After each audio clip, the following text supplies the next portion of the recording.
In St. Petersburg, the veteran art professor constructs his abstract surrealist designs as he has done for years. His eyes closed, he conveys ideas from the depths of his subconscious as he forms lines and complex shapes on the art room wall. Meanwhile, the 16-year-old computer whiz is a draftsman of a different sort. Coding is his craft, so will the older man pass on his artistic ideas to the younger man? The scene then shifts to Venice on the Dorsoduro side of the Giudecca Canal, and the relationship between the generations becomes clearer. Ivan Gorvikov of the St. Petersburg Academy of Art traces out his shapes. Daniel France deploys his machine vision system to pick up these two-dimensional abstractions and then reinterpret them in 3D. A translucent sphere appears on the screen with indents and distortions.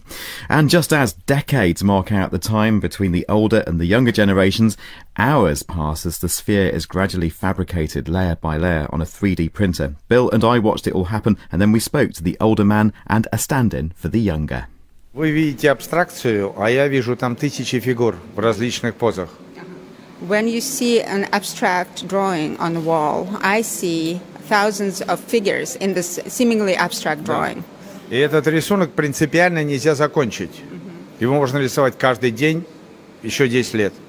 It's impossible to finish this drawing in principle. It can be drawn for 10 years without stopping and never be finished.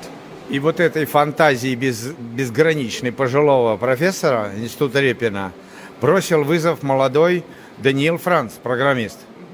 And when I have this fantasy of middle-aged man, and now I have to face somebody much younger than me who wants to compete with me, you know, with my vision and with what I'm doing in my art. Ему 16 лет, он молодой, красивый и умный. He is 16 years old, he is young, he is handsome and intelligent.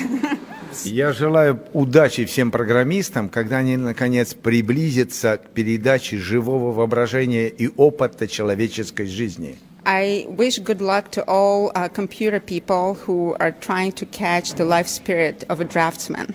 Perhaps they will reach it someday. А пока для зрителей это очень интересно. То есть старый рисует, а молодой на машине лепит. И есть результат. But it's a good performative piece because they can compare the styles of different artists and different people. You know, they can actually see it in person, you know, performed in person. So that's the concept. Now I'm very interested in the technology that's making all this happen. So also here on the technical side is Philip Avatizov. And Philip, you have a computer set up. It is plugged into the 3D printer. We can see Ivan's abstract art here on the wall. We can see how the traces are then transferred into the computer. And we can see a screen which shows a sphere with certain indentations, certain distortions. Can you tell me a bit more about what's going on here? Here is the sensor, which is the part of the projector. When you're taking the point of the screen, you can use it like a mouse. After that, you can see on the 3D model modification of that. And after that, I can send the model on the printer, and it will make the model in the plastic. On the screen behind you, we can see what looks like a spinning sphere. And the sphere has kind of distortions within it. Those distortions change then according to how the pencil is traced on the wall, I suppose. Yeah. You're right. I can start from the very beginning, and you can see this. And so the artist can manipulate the shape of this sphere in real time as they're drawing. Yeah. Okay. But printing is just after, of course. Yeah. So the first stage is to have the sphere on your computer, and then when you're happy with it, you send it to the 3D printer. Yeah. How much of a challenge is it to process this on the computer in real time before you 3D print it?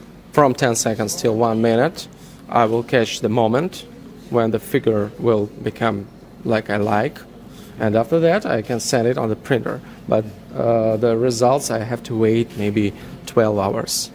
But what this does mean is that after that 12-hour printing process, even though the processing itself on the computer is quick, but the 3D printing takes some time, during which you have effectively converted a two-dimensional array of scribbling into a 3D object. I'm catching several moments, and after that I can choose what kind of model I would like to print.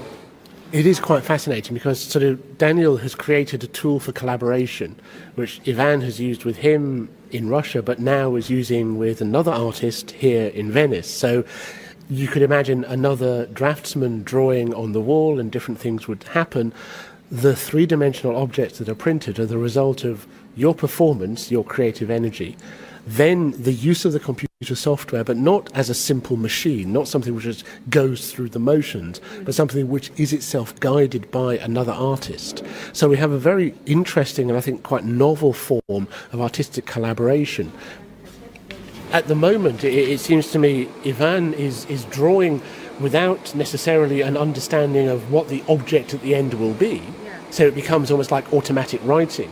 But I suspect, and I wonder after a while of using the tool, whether he would be able to guide it and to determine which shapes are most likely, that you would actually have something which becomes much more of a targeted process, where you begin to learn which gestures result in which shapes on the sphere, result in which options for the three-dimensional object, and it become more like sculpture than automatic writing.